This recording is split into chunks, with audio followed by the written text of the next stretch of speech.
So some of the most basic home improvement projects come down to replacing or installing new receptacles or light switches. And with both of those, there are ways not to install them and proper ways to install them to avoid any possible issues in the future. So in this video, I'm gonna go over some of the biggest mistakes that a lot of DIYers and homeowners don't realize they're making when installing light switches. And I know it seems like a very simple thing to do, but stick around because I'm willing to bet that the majority of you will recognize that you have done some of these or are currently doing some of them. And I'm also gonna show you how they're to be properly installed with some better practices so that you know that they're being installed properly, they're not gonna cause any fires or electrocution hazards, and you know that they're gonna last for a very, very long time. So let's go ahead and jump right in. All right, so to get into this first mistake, as you can see, this is just your standard single pole switch. We've got a ground screw up here at the top, and we've got two gold or brass colored screws on this one side over here, nothing over here, and nothing on the bottom. Well, where a lot of confusion can come in is when it comes to placing the wires, people might not know which one of these terminals one of their two black wires might go to. So in your typical light switch box, what you're gonna find oftentimes is if there's just one light switch in it, then you're gonna see probably two black wires. So looking kind of like this, but there'll be two of them. One will be the line, which is what's bringing the current in from your circuit breaker panel. And then you'll have a second black wire, not always black. You might find that you have a white wire in there, and a lot of times it might have a piece of electrical tape on it. And what that's signifying is on the white wire that it is not a neutral wire. More than likely, it is going to be a load wire, which is then going to your fixture. But for the most part, like I said, there will be two conductors in a light switch box and probably a ground. But again, if you have two black wires, it's going to be a line and a load. But where the actual confusion comes in is with those two black wires, line and load, people are unsure of where they go on this light switch. They know they have two brass colored screws over here for those wires to go to. They just don't know which one it goes on. When it comes to the line and load on these single pole switches, it does not matter which wire goes on which one of these two terminal screws, just as long as they are going on separate screws. All right, so moving on to mistake number two, and this comes down to the shepherd's hook that gets put on the terminal screws. So if we flip this over here to the side, I've got a wire being connected to my light switch here on this terminal screw. And can you spot anything that might be wrong with the way that I installed this wire? If you already know about this mistake and how this should look, you would probably instantly see that my wire is being wrapped around that terminal screw in a counterclockwise direction. What is the proper way to do this is instead of it wrapping around in a counterclockwise direction, we actually then want to take our wire and wrap it around the terminal screw. So the direction that the terminal screw spins, which is to the right, when we go to tighten it down. So I've got that wrapped around in that clockwise direction.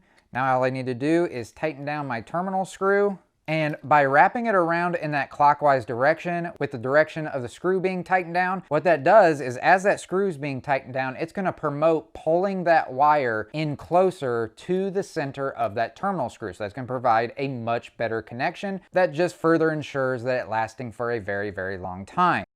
All right, so now to the next mistake. This involves what I call the double stacker. Now, this is gonna be more frequently done when it comes to receptacles, just because receptacles oftentimes are the things that are getting tied into more so than light switches. And for whatever reason, you decided to run your load wires back to the switch that's supplying the power to your other lights that are on it, instead of just connecting into those lights, and you wanna connect it to your light switch, or maybe you're trying to add a receptacle in a room and you wanna get the power source from the line wire on a light switch, then that's where this next one comes into play. And that's when somebody will take their screwdriver, and we're going to go down here as if we want to add a receptacle, and we want to use this hot wire and tie into this in order to get that current. So we got it loosened up. They've already got a wire underneath of it. That's when then they'll take their second wire, and then they will put it in over the top of that wire that's already there, just like that. So we got two wires under that same terminal screw there, and they will tighten down that terminal screw, sandwiching those two wires together. Seems like a great idea to some people, right? And in theory, and actually all practicality, this does actually work. As long as those are all making a good connection with each other, the current will be transferred amongst both of these two wires. The problem that comes into this is, number one, this is completely against code and all manufacturer's instructions. It is one wire per terminal screw, but what this also promotes is in the event that this screw did not get tightened down properly, or maybe it did get tightened down and just just over time those wires have shifted or moved some. And if that's the case and these wires were able to move, as long as one is able to move, it completely changes whether or not the second one is being held down properly as well. And if you have one get completely loose, then it's loose in a box, can cause anything from arcing to a possible fire to a possible shock or electrocution.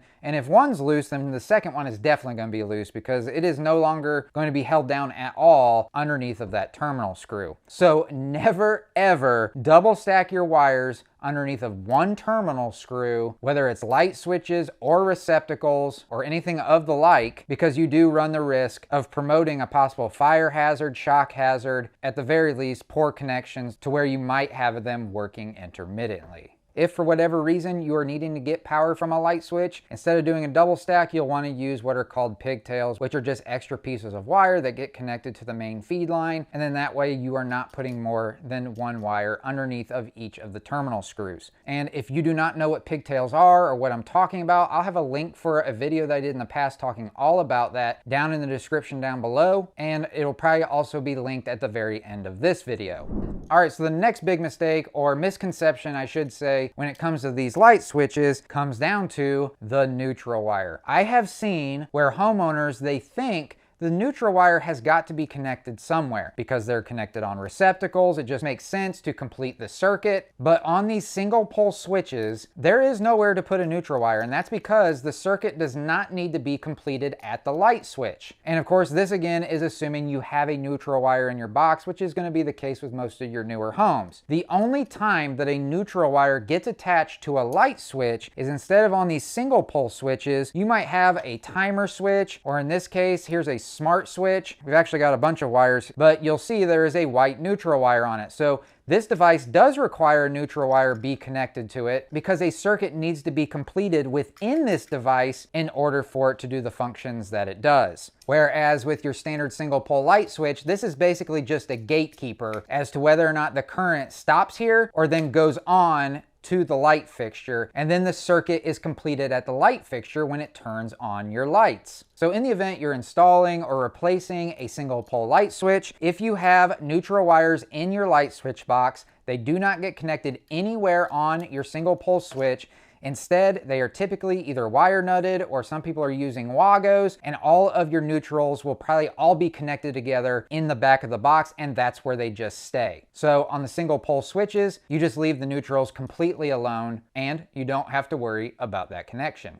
All right, so the next big mistake that is done is actually permitted by code and by the manufacturers, but it comes down to these backstab holes here on the back. Now, this is a controversial topic where even electricians sometimes get into it about whether or not these should be used. But I can tell you from the electricians that I have spoken to and from my own personal experience that when you use these backstab holes, and what that is, you're just taking your wire and instead of using these terminal screws, you use that hole right there on the back, you just push your wire in just like that, and it gets held into place. And for a lot of people, you think that's a no-brainer, super easy to do, don't have to worry about J-hooks, don't have to worry about making sure it's wrapped in the right direction and tightened down properly. It's an added place where I can tie into, and all of that is true. But the problem with these is these are a very common cause for a lot of electrician service calls. A lot of times the metal piece that's inside of here that is holding that wire down is just one thin piece of metal that just uses tension to hold it down inside of that light switch. Over time, especially due to the heating and cooling coming to using this switch and not using it, those pieces of metal can get a little bit weaker, and the weaker they get, the less they hold the wire in, the more the wire can move inside of there and eventually just completely release. And this is why a lot of people will find that their lights flicker just randomly, or they find that their lights just don't work at all when they turn the switch on. It is not terribly uncommon for these backstabs to fail and for that wire to either just be super loose and not work, or not work properly, or completely come out of the hole and just be loose in a box, which we've already talked about can cause possible shock or electrocution and possible fire. In my opinion, and many electricians that I have spoken to, it is a much better practice not to use the backstab holes, forget the convenience, and use these terminal screws instead, because they're just going to provide a much better connection, not just in holding the wire in place, but it's also providing more surface contact for that wire to make with the light switch, which is going to bring down the resistance, bring down the heat a little bit, and is just all around a much better mechanical connection. All right, so this next big mistake that a lot of people make when installing these light switches comes down to removing too little insulation on their wires. So they remove too little, they wrap it around that terminal screw, they go and they tighten it down. Well, the problem here is if you look really close, you can see that insulation is underneath of that terminal screw. And what that's doing is it's not allowing that terminal screw, number one, to be tightened down all the way to make a good connection with the copper all the way around that loop or that hook, because obviously with the insulation on, it's thicker. But because of that, since it's not getting a really good connection and being held in place much better with more surface contact, it's more likely for the wire to be able to move some. Look how easy that was for me to just move like that, and then eventually they can come loose. Removing too little insulation is going to provide for less security of the wire underneath of the terminal screw. Because it has a looser connection, it's going to cause more heating and resistance, and you might even find that the device being installed is only working intermittently because that terminal screw is not able to make that good connection with that copper of the wire. And that mistake leads into our next big mistake, and that is conversely then of instead of it being too little insulation removed from the wire, then also obviously it would be a huge mistake to have too much insulation removed from the wire. So that's another thing that people do is they just remove too much insulation, and this is just not good at all. We have all this excess copper exposed, and it's coming out of the back of the light switch. And by having this, you now have current exposed to any other metal that might be close to this in the box, or your bare copper ground wire. It may make contact with that or get close enough to where your circuit breaker is constantly tripping and you have no idea why. Well, it's causing a ground fault because of this excess copper being exposed. But with this being exposed too much and this being able to make contact with other metals in that box, again, you run the risk of possibly arcing and a possible fire hazard.